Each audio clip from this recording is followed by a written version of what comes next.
इस कार्यक्रम के पुण्यार्जक हैं माता पिता श्रीमान रूपचंद जी जैन, श्रीमती कमला जैन, दिनेश जैन, रेखा जैन, दिवेश जैन, दिशा जैन, गंगवाल परिवार, प्रवासी मुंबई, निवासी ब्यावर।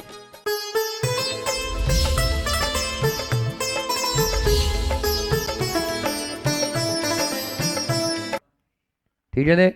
और संसार को बढ़ाने वाला कौन है? मौनीय कर्म। आयु का एक भी निषेध यदि शेष है तो कोई मर नहीं सकता, कोई मार नहीं सकता। एक भी हमारे यहाँ ऐसा नहीं है कि 50 साल की आयु लेकर आया था, 20 साल में मर गया, अब 30 साल तक वो घूम रहा है क्या भूत बनकर। बोले महाराज जी वो आते हैं। कौन आते हैं? वो महाराज जी अभी वो आते हैं।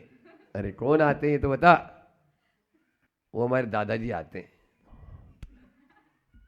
अरे दादाजी तो गए, कहां से आएंगे वो? ये अकाट्य नियम आप लोग आगम को समझ ही नहीं पा रहे हो। समझ में आ रहा है? वो अब वो नहीं है, वो जीव हो सकता है। समझ में आ रहा है? वो जीव हो सकता है लेकिन उसकी नई आयु है। वो तो अब देव है ना, यहां की आयु वहां पर जाएगी क्या? बोलो। तो फिर महाराज जी अकाल मरण क्या होता है? अकाल मरण क्या होता है? अरे अकाल मरण ये होता है कि जैसे गैस की टंकी रखी हुई सामने, अब वो गैस की टंकी में यदि मान लीजिए आप उसको चालू करके छोड़ के भाग गए तो वो 1 महीना चलती है, ठीक है। और यदि मान लीजिए बर्नर लीकेज हो गया तो क्या होगा? वो 15 दिन में खत्म हो जाएगी। और यदि टंकी फट रही तो 1 सेकंड में खत्म हो जाएगी। बस ये टंकी भी तो हमारी ऐसी है। इस टंकी में से आयु जितनी हम लेके आए उसका एक एक निषेध खिर रहा है। अब मान लीजिए हम यदि कोई ऐसा वैसा काम करेंगे, जैसे पहाड़ पर चढ़ना है, दौड़ना भागना है, ज़्यादा जो है टेंशन करना है, ये अकाल मरण के हेतु जल्दी मरेगा। गुटखा खा रहा है, कैंसर हो रहा है, जो चीज़ नहीं खाना चाहिए वो खा रहा है, पेट में लीवर खराब है, हलवा खा रहा है, मरेगा या नहीं मरेगा? बोलो ना। अरे हलवा भी अवश्य है। यद्दिष्टम तद वृत्ति, जो हमारे लिए अनिष्ट है उसका त्याग कर दो। जुकाम हो रही है, आइसक्रीम खा रहा है, नाक में से सुल्ड सुल्ड कर रहा है, फिर चूस लेता है, फिर खा लेता है।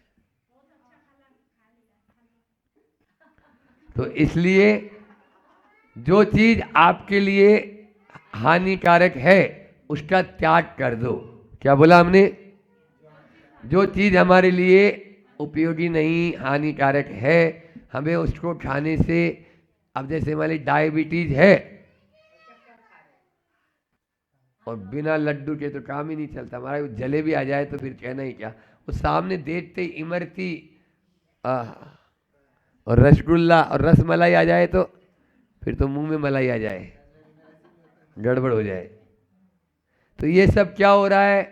बेमौत मरने के काम हो रहे हैं, ये अकाल मरण के। और यदि मान लीजिए सीधा सीधा ही लगा लिया फंदा, अब क्या हुआ? टंकी ब्लास्ट हो गई, गाड़ी के अंदर एक्सीडेंट हो गया, तुरंत चला गया। अब अपन बोल नहीं सकते, हो सकता है आयु उतनी हो, ये भी बोल सकते हैं, लेकिन अपन कैसे बोलेंगे? अब वो तो केवल ज्ञानी का विषय है। इस प्रकार से आज आपको हमने एक ये वाली बात भी बहुत अच्छे से समझा दी कि यहाँ पर भगवान ने उस उपसर्ग को जीतकर आरंत पद को प्राप्त किया। अब आगे भगवान पारसनाथ के प्रभाव से जो सामने वाला था वो भी उनकी शरण में आ गया। कब तक सामने वाला अपने विरोध में रहेगा? आप बोलो ही नहीं। एक तरफा बैर एक ने, एक हाथ से ताली बजती है, बोलो ना। अच्छा हाथ में मान लीजिए चूड़ी होती है, वो आवाज करती है, यदि एक एक चूड़ी पहनेंगे तो नहीं आएगी। हाँ, तो एक तरफा यदि कब तक सामने वाला, अब बात थोड़ी फोड़ता रहेगा आपसे, तो बोलो ही नहीं। अभी कल वहां पर बीना बारा में लिखा था ना, मौनी मौन से सो को हराता, स्वयं जीतता। आया नहीं, मौनी मौन से सो को हराता और स्वयं जीतता। यहाँ पर भी ऐसा ही है। हाँ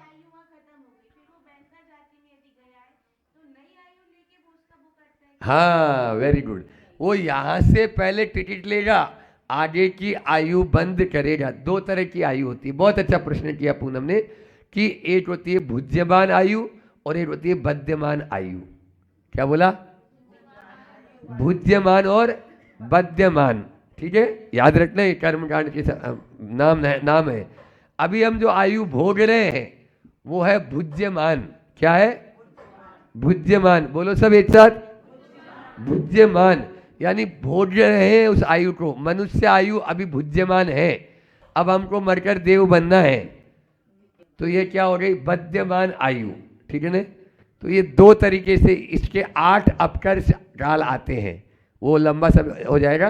तो वो हमारा कब आयु बंद हो जाएगा? आयु बंद के बिना कोई भी जीव मर नहीं सकता। अंतिम समय में आयु बंद होना ही होगा।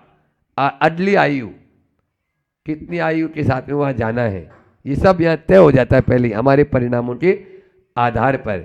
गति नहीं बोल रहा हूं, गति तो अभी चारों है। अभी मान लीजिए हमारे मनुष्य गति है ना, तो इस समय हमारी त्रियंच गति नाम कर्म का भी उदय हो रहा होगा, और वो लेकिन मनुष्य गति के मुख्य से जा रही है। सब गतियां इस समय चल रही होगी, जो जिसका टाइम मैच्योर्ड हो गया, लेकिन वो मनुष्य में कन्वर्ट हो जाती है। ठीक है ना? लेकिन आयु कन्वर्ट नहीं हो सकती, कभी भी आयु का संक्रमण नहीं हो सकता। वह तो जो है सो है। और एक बार आयु बंद हो जाए, ध्यान से सुन लो अब, तो उसका अकाल मरण भी नहीं हो जाए। यदि कोई गोली भी चलाएगा तो भी वो मरेगा नहीं, गोली फट जाएगी। ऐसे 2-3 उदाहरण कई आगम में भी आए। उसका अकाल मरण नहीं हो सकता जिसका आयु बंद हो गया। यदि हमारा, जैसे मैंने आगामी आयु बांध ली, अब मेरा अकाल मरण किसी हालत में नहीं होगा। हाँ, जब तक नहीं बांधी तब तक हो सकता है। इस प्रकार वो अपना बनती है परिणामों के आधार पर। उसके एक टाइम पीरियड होता है कि 2/3 आयु बीतने के बाद पहला चांस मिलता है, फिर जो बचा उसमें 2/3 बीतने के बाद दूसरा चांस, फिर जो बचा उससे 2/3 जाने पर तीसरा चांस, फिर जो बचा उसका 2/3 जाने पर चौथा चांस। ऐसे 8 चांस मिलते हैं। कितने का चांस? और नहीं तो लास्ट में तो जिस समय वो मरेगा, मतलब ये 8वां, तो उस समय तो वो आयु बंद कर ही लेगा, यहाँ से बिना आयु के बंद नहीं जाएगा। चलिए, तो उस कमट का क्या हुआ सो बताते हैं। यमीश्वरम वीक्ष विदूत कल्मषम तपोदनास्ति तथा बुभूषवः वनो कस स्वबंध बुद्धये समुपदेशम शरणम प्रपेदिरे। शरण में आ गया, वह भी नतमस्तक हो गया। यम यानी जो पार्श्वनाथ भगवान को ईश्वरम समस्त लोक के प्रभु तथा विधूत कलमसम घाती चतुष्ट रूप पाप से रहित हो गए, विच्छ देखकर तथा बुभूस्व है उन्हीं के समान होने के इच्छुक बुभूस्व है। वनों कसे वनवासी ते तपोधना अपि वे तपस्वी भी स्वश्रम बंध बुद्धय अपने प्रयास में निष्फल बुद्धि होते हुए समोपदेशम मोक्ष मार्गम यानी मोक्ष का मार्ग उपदेश अथवा शांति का उपदेश देने वाले भगवान पार्श्वनाथ की शरणम प्रपेदिरे शरणम को प्राप्त हुए थे। देखा कि मैं इनको बदल डालूंगा, इनसे पूरा बैर लेऊंगा, लेकिन जब वह हार गया तो उनके ही चरणों में नतमस्तक हो गया। और उन्हीं का आज मैंने सुबह बोला था ने हाइकू, प्रतिशोध में ज्ञानी भी अंधा होता, शोध तो दूर, शोध तो दूर।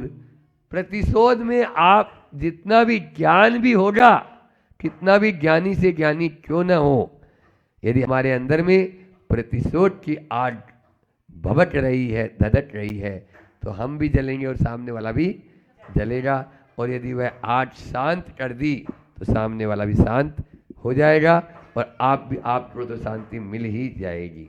यहाँ पर भी वही बता रहे हैं, मन माने कुछ तापस ऐसे तप करते थे वनवासी, पाप रहित तुम को लट इच्छुक तुम सम बनने अविनाशी, हम सबका श्रम विफलायो समझ सभी वे विकल हुए, सम यम दम मैं सदुपदेश सुन तब चरणन में समल हुए। यानी आपका जो उपदेश है वह सुनकर, आपकी दिव्य वाणी सुनकर वे सब क्या हो गए, निष्फल हो गए। वे सब आपके चरणों में आकर अपने जीवन को अर्पित कर दिए। खुकार से खुकार डाकू भी देखे। आचार्य श्री जी का एक संस्मरण मुझे याद आ रहा है कि यहीं आपके पास में ही नैनागिर है, और नैनागिर में उस समय डाकुओं का बोलबाला था, और वो डाकू वहाँ नैनागिर में रहते थे, और वह डाकू आते थे। अब गुरुजी वहाँ अकेले ध्यान करते थे सिद्ध शिला पर, तो सिद्ध शिला पर जाकर वे ध्यान में बैठते।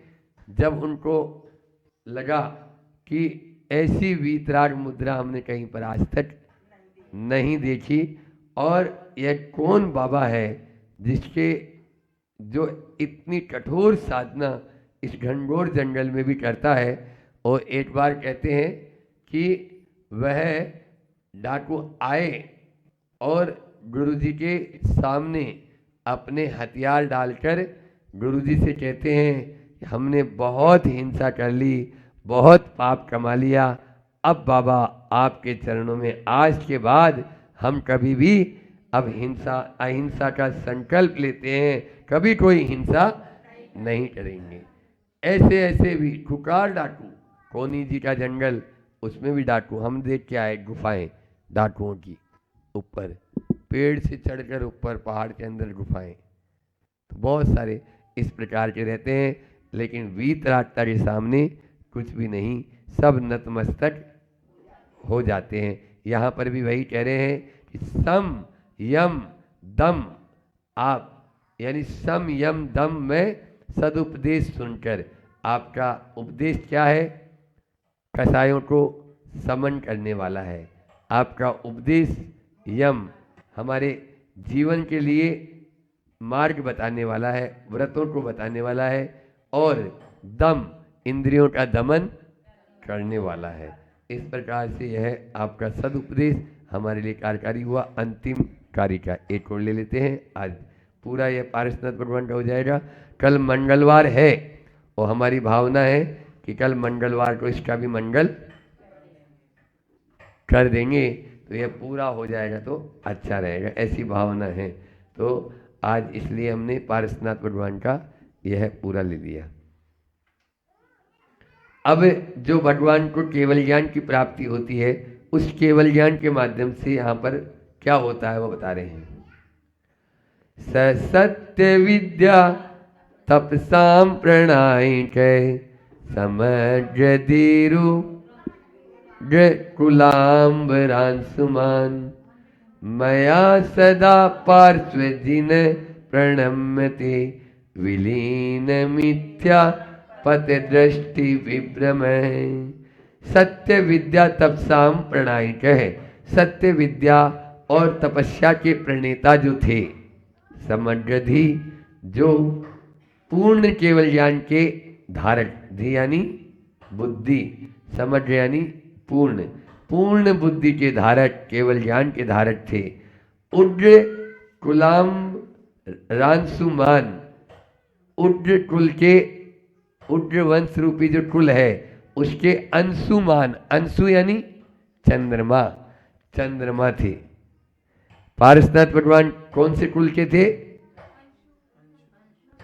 उग्र वंश के। कौन से वंश के थे? हाँ, जैसे नाथ वंश, रघुवंश, उग्र वंश, इक्ष्वाकु वंश है न, यादव कुल था वो, यादव वंश नहीं, हाँ, यदुवंश, हाँ यदुवंश था बिल्कुल।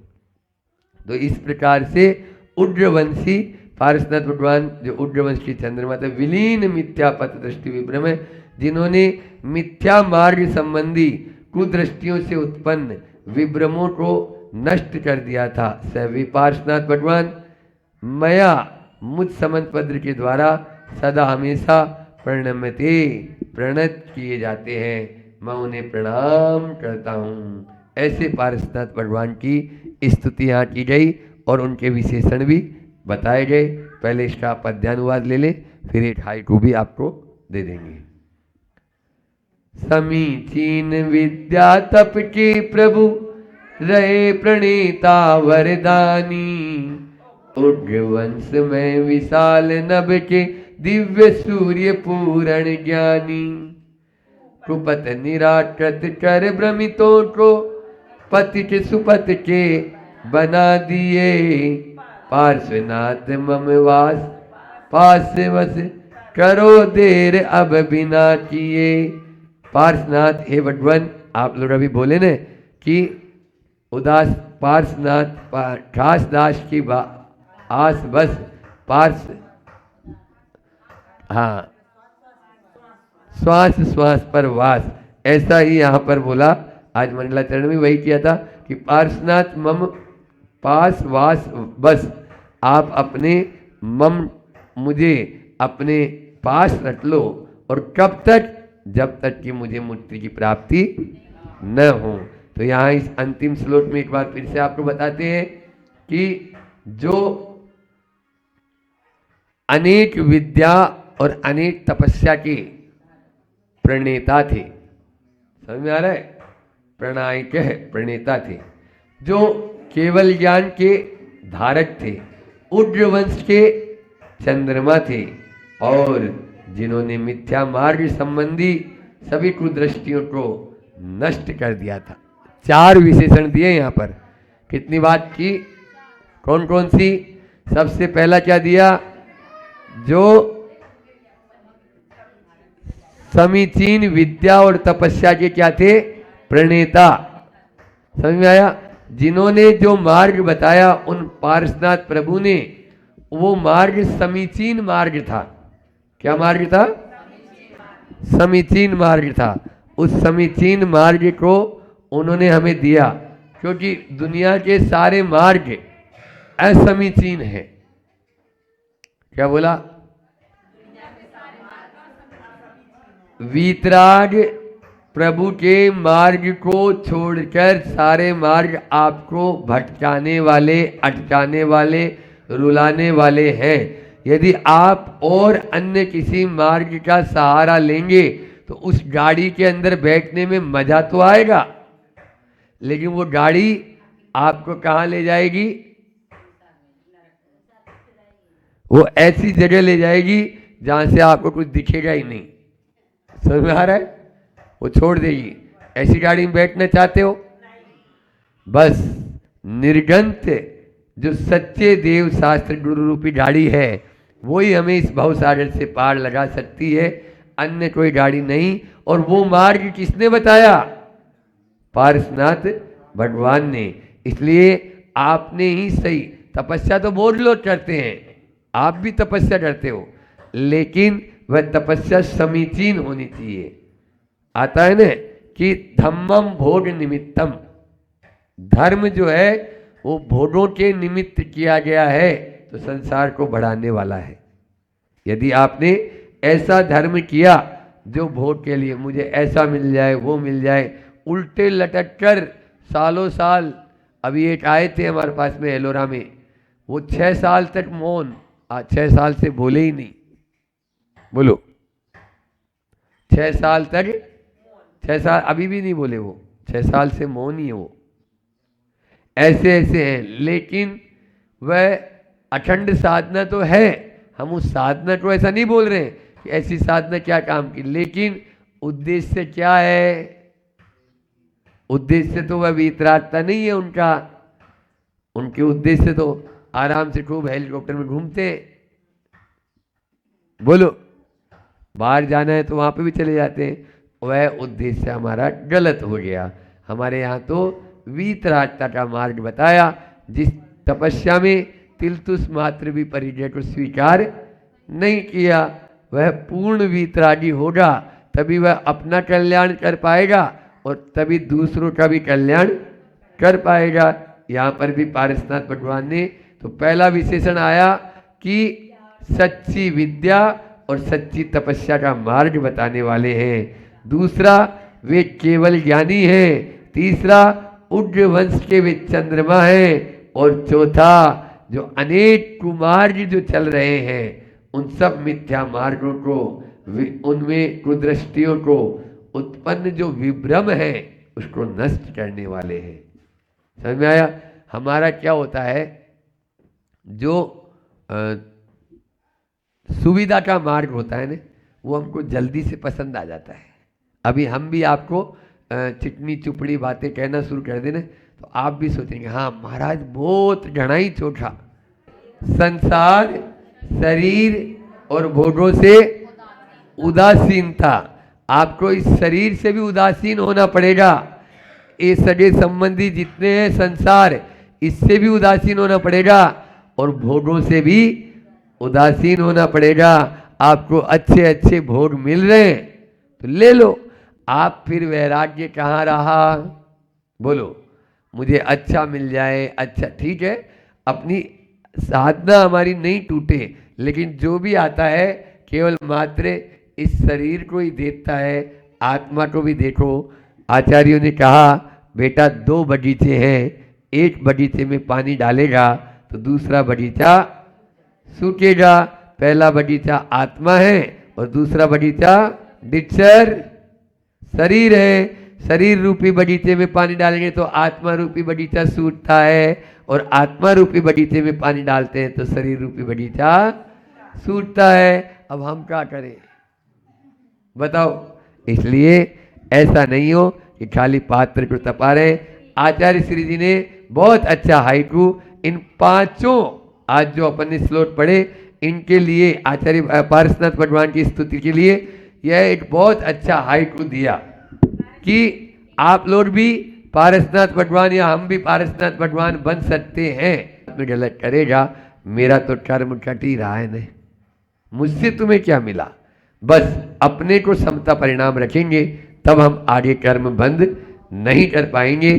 कर्म बंद न हो इसी भावना के साथ बोले अहिंसा परमो धर्म की। करने के बाद भी, इतना होने के बाद भी मेरे लिए एक शब्द भी तारीफ का नहीं किया जा रहा है, नहीं। लेकिन अगर ये चाह है तो आप ये चाह ये मान के चलना आपके अंदर दाह को उत्पन्न करेगी, आपके दुख को बढ़ाने वाली ये चाह हैगी। इस चाह को छोड़ दो आप। और पुण्य के योग से वाहवाही मिलती भी है, उसमें गर्व नहीं, उसमें कोई अभिमान मत करो, क्योंकि वो मैंने सुबह बताया था ना कि धूप तो कभी छाँव, ये भी बोला था। और ये बोला था सुबह कि पूर्णिमा की प्रकाशित रात हो रहती है तो अमावस्या की काली रात भी आती है। हो सकता है आज आपका काम बहुत अच्छा है, वाह वाह हो रही है, लेकिन वही काम कभी हो सकता है खराब हो गया तो वो वाह भाई लुट जाएगी। इसलिए उस वाह के चक्कर में मत रहना, उस अच्छाई के चक्कर में कि मुझे सब लोग अच्छा बोले मत रहना। उस वाह की दाह से अपने जीवन को संभालना, संवारना और बहुत बड़ी, बहुत नहीं महान साधना होती है, बहुत महान साधना होती है। ये आचार्य भगवान को हमने बार बार देखा है इस चीज़ में। वो हमेशा कभी भी उनकी प्रशंसा से वो अनसुने हो जाते थे, बस वैसे अनसुने होना है, वैसे ही होना है।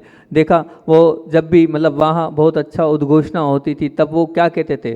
वो जो कहते थे मेरा कुछ भी नहीं है, हर कार्यक्रम के पश्चात उनका प्रवचन सुन लेना आप, पंच कल्याणक के अंत का, कोई दीक्षा के अंत का, कोई बहुत बड़ा काम है उसके अंत का, दुनिया उनको वाह वाह कर रही है। और वो कहाँ डालते हैं? ये मैंने कुछ नहीं किया, ये किसने किया? ज्ञान सागर जी महाराज ने किया है। अपने पे कुछ नहीं लेते वो। आप भी कभी अपने पे कुछ मत लेना, कभी नहीं लेना, बस बड़ों पे डाल देना, गुरु पे डाल देना, प्रभु पे डाल देना, सब आपका अच्छा होता चला जाएगा। आज तो पुण्य के जोर से सब कुछ है, बहुत कुछ है, पर कल कब टिकेगा नहीं टिकेगा कोई भरोसा नहीं है, इसलिए उस पर गर्व मत करना। मैंने सुबह 6 बातें बताई थी, बहुत जल्दी में 6 बातें आप लोगों के बीच में रखी थी और 6 उसके बड़े बड़े उदाहरण भी है। और लाइव असल में मैं जो देखता हूँ वही उदाहरण बनाता हूँ, जो मैंने जीवन में देखा है उसी को मैं उदाहरण बनाता हूँ कि जो जिनसे मैं सीखूँ तभी तो मैं पढ़ूँ। क्या मैंने देखा ही नहीं, महात्मा गांधी को पढ़ तो लिया लेकिन मैंने महात्मा गांधी को पढ़ा ही है, देखने का मौका ही नहीं मिला, तो मैं क्या मानूँ उनका जीवन क्या था। तो मैं अपने उदाहरण जो मेरे साथ घटते हैं मैं उन्हीं को लेता हूँ। तो मैंने जो बोला था कि मनी पावर का भरोसा नहीं करना, तो मैं आपको उसका एकदम लाइव उदाहरण दे रहा हूँ कि मनी पावर का भरोसा मत करना, मनी यानी पैसे का भरोसा मत करना। ये जितने पैसे वाले बैठे हैं मैं आपको बता रहा हूँ कि मैं उस व्यक्ति की बात बता रहा हूँ जहाँ से मैं हूँ। वो इतने अब नाम तो लेना ठीक नहीं है, लेकिन वो इतने पैसे वाले थे कि सर सेठ हुकुमचंद जी भी एक बार उनके यहाँ पैसे लेने आए। इतने पैसे वाले थे उस पूरे एरिया के क्या थे वो सेठ, नगर सेठ क्या कहें, वो तो पूरे उस एरिया के सेठ थे। बड़े बड़े मंदिर उन्होंने बनवाए, नाम लेना अच्छा नहीं होगा। आसपास के जो सिद्ध क्षेत्र है उसमें भी आज भी उनका मंदिर, प्राचीन मंदिर वहाँ पर है। ऐसे वो सेठ थे, लेकिन स्थिति क्या हुई, स्थिति वो स्थिति थी कि सर सेठ हुकुमचंद जी और बाजू में लोहारदा में भी एक मानक सिंह जी पाटिल, वो ऐसी बड़ी बड़ी हस्तियाँ वहाँ लेने आती थी। जब उनका डाका डला था तो पूरे तरीके से बंदूक लेके पूरे उसमें रहते, थैलों से धन लेके गए। लेकिन आज स्थिति उसके बावजूद भी खत्म नहीं था धन, लेकिन आज परिस्थिति क्या, आज बहुत स्थिति बड़ी विकट है। तो ये बता रहा हूँ, इस धन का जो आपके पास है ना, उस धन का, मनी का आप कभी भी अभिमान मत करना, कोई भरोसा नहीं कब वो चला जाए, कब वो ख़त्म हो जाए। मसल्स पावर के लिए मैंने वो आपको सुबह उदाहरण दिया था, उसकी पूरी कहानी हैगी कि जिबिस्को को वो हरा नहीं पाया था, मतलब हारा तो वो था नहीं, बरोबर हो गया था, लेकिन वो किस प्रकार से गामा पहलवान जीता था। लेकिन अंत समय उसका ये बताता है, मसल्स उससे अच्छी मसल्स क्या दुनिया, जो दुनिया में कोई उसको हरा नहीं पाया, कोई पहलवान उसको हरा नहीं पाया उस गामा पहलवान को। लेकिन अंत समय में मक्खी भी नहीं उड़ा पा रहा था वो, ऐसा था। जिस व्यक्ति को कोई हरा नहीं पाया वो मक्खी भी नहीं उड़ा पा रहा था, ये मान के चलना। एक लक पावर में एक नेताजी हैं, नाम लेना ज़्यादा नहीं, लेकिन बस एक देखा हमने, वो इतना पावर, इतना उनका वो था कि बिना कहीं प्रचार किए वो जीते थे, बिना प्रचार किए जीते थे अच्छी बड़ी सीट पर। और लेकिन बाद में स्थिति ये हो गई कि कोई बिठाना पसंद नहीं कर रहा है। लक था, बहुत ऊंचा उठा, कहीं से कहीं पहुँचे और बाद में, इसलिए अपने जो लक है इस पर भी ज़्यादा भरोसा मत करना।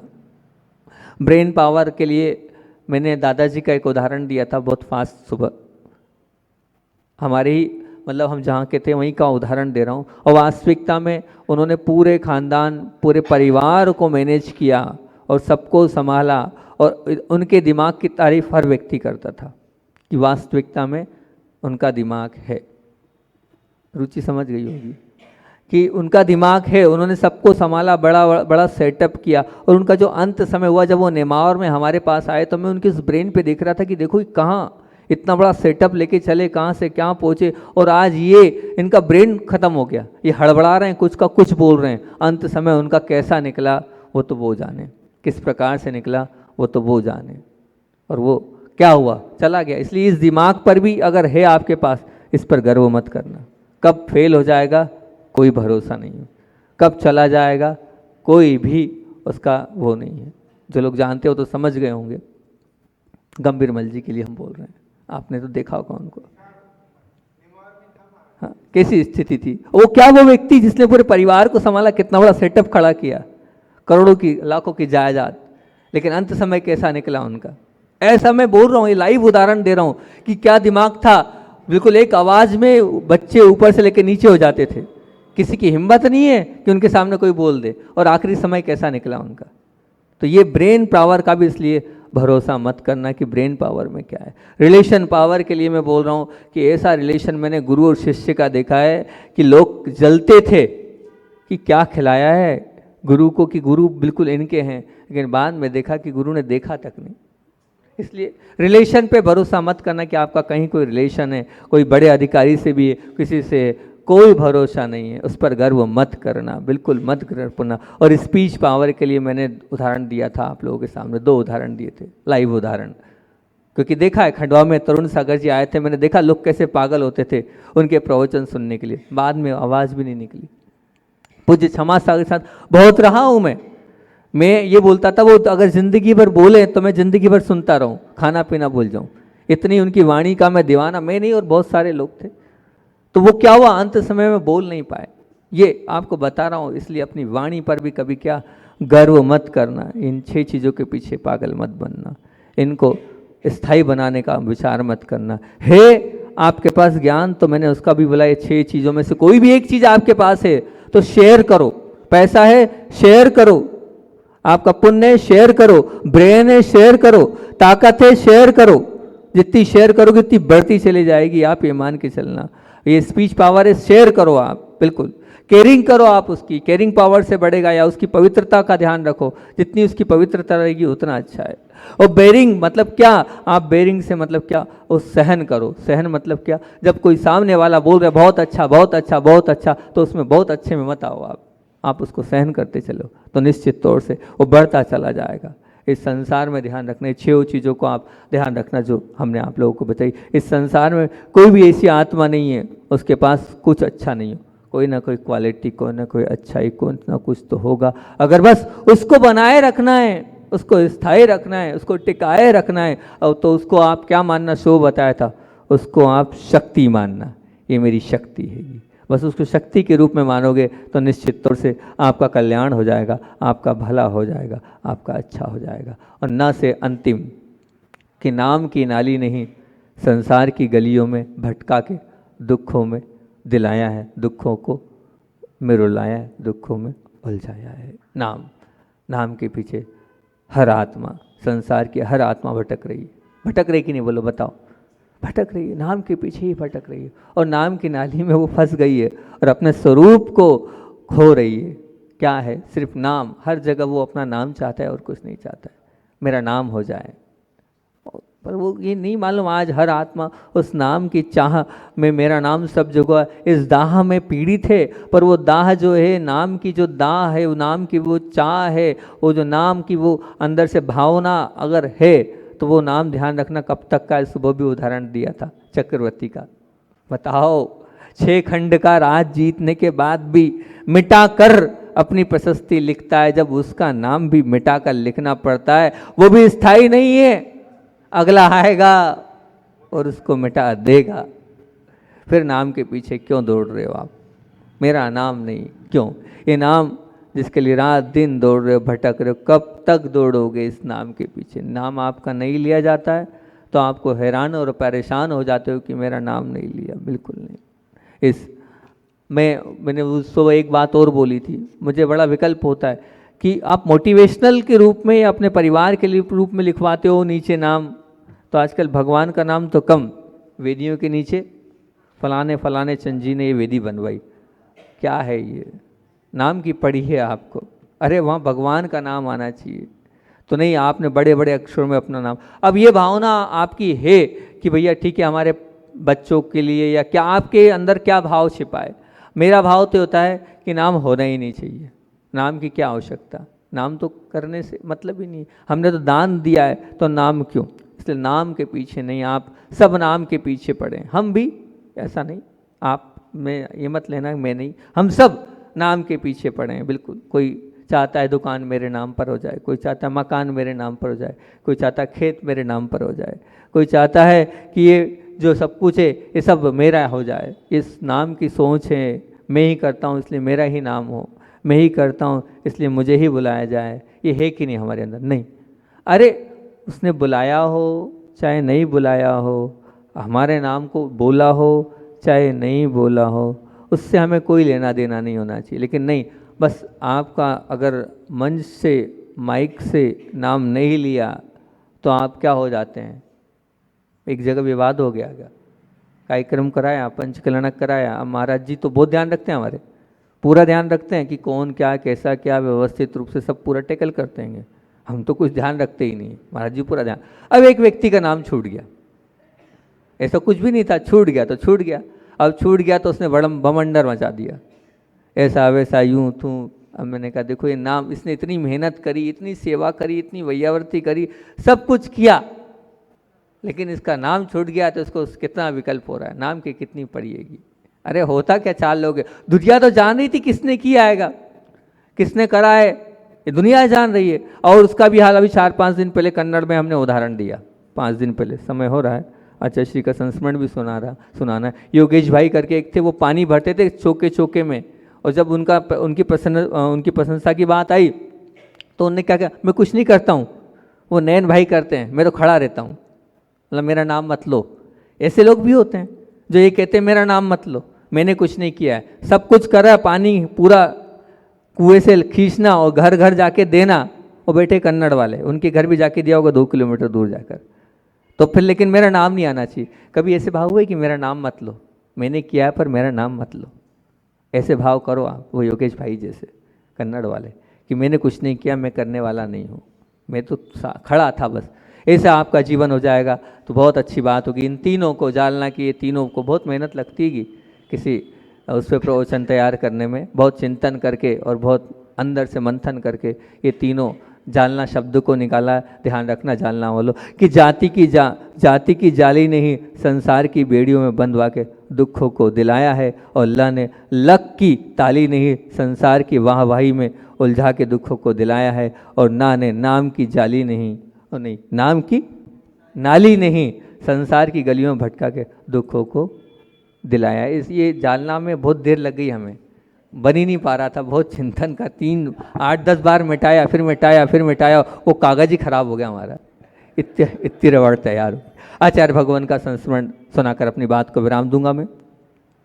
पूज्य आचार्य भगवान का प्रतिदिन संस्मरण हम सुनाते हैं और बताते हैं। तो आचार्य भगवान की दीक्षा के बहुत सारे प्रकरण सुनाए। गुरुदेव की जब दीक्षा हुई, दीक्षा के बाद ही आचार्य भगवान तो अपनी चर्या के माध्यम से गुरु आचार्य ज्ञान सागर से इतने प्रभावित थे कि उनके नियम और उनके अनुशासन में ऐसे ढल गए थे कि ऐसा लगता था कि ज्ञान सागर जी ने शुरू से ही ऐसा उनको बना दिया है। और फिर समय सार का वो अध्ययन कर रहे थे, और वो समय सार का अध्ययन तो कर रहे थे, प्रैक्टिकली भी करते थे। और प्रैक्टिकल करने के लिए वहाँ पर आतेड़ की छतरियाँ हैं जो उस समय नगर से बाहर जंगल में हुआ करती थी, 4-5 किलोमीटर दूर। आज तो पूरा नगर बस गया है अजमेर में, दूर हुआ करती, पहाड़ियों में वो घिरी हुई थी। और वहाँ पर जो है पदमचंद जी पाटनी जुड़े हुए थे। तो आचार्य ज्ञान सागर जी ने उनसे बोला, जाओ विद्यासागर जी को देख के लाओ, कहाँ है क्या है। तो वो गए, आचार्य श्री याद कर रहे हैं। तो उन्होंने एक शब्द बोले आप मुझे बार बार ढूंढने क्यों आ जाते हैं, मैं तो ज्ञान सागर जी को गुरुदेव को बता कर आता हूँ, और फिर आप नहीं ढूंढा, मैं समय पर जो समय उस समय पर पहुँच जाऊँगा। ज्ञान सागर जी के पास आके निवेदन किया, अब जाओ ढूंढ के लाओ, कहाँ है देख के लाओ। तो बोले नहीं, वो मना करते हैं, मत ढूंढने आया करो मुझे यहाँ तक, काय के लिए आते हो। मैं जिस समय पर हूँ उस समय पर पहुँच जाऊँगा, मैं बिना बताए नहीं आता हूँ। तो ज्ञान सागर जी मुस्कुराए। सुनना आज का प्रकरण और आज का प्रवचन। ज्ञान सागर जी मुस्कुराए, बोले मैं यही तो है, उसके अंदर ये नहीं दिखाना चाहता है कि मैं ध्यान कर रहा हूँ, मैं सामायिक कर रहा हूँ, किस प्रकार से मैं घुटने के बल खड़ा हूँ, कि किस प्रकार एक पाँव से खड़ा हूँ, मैं वो दिखाने के लिए तुमको वहाँ भिजवाता हूँ। वो तो मुझे मालूम है आ जाएगा, पर तुम्हें पता तो चले कि वो समय सार को पढ़कर कैसे शरीर को और आत्मा को अलग अलग कर रहा है, इसलिए भिजवाता हूँ मैं, और कोई कारण नहीं तुम लोगों को वहाँ भिजवाने का। और वो क्या कह रहे हैं, यहाँ नहीं आया करो मुझे देखने, यहाँ नहीं आया करो मुझे देखने, में समय पर आ जाऊंगा।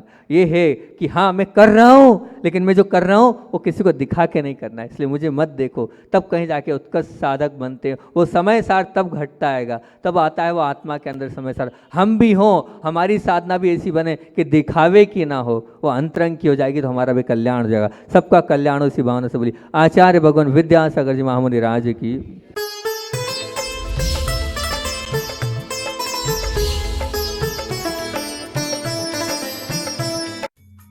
इस कार्यक्रम के पुण्यार्जक थे माता पिता श्रीमान रूपचंद जी जैन, श्रीमती कमला जैन, दिनेश जैन, रेखा जैन, दिवेश जैन, दिशा जैन, गंगवाल परिवार, प्रवासी मुंबई, निवासी ब्यावर।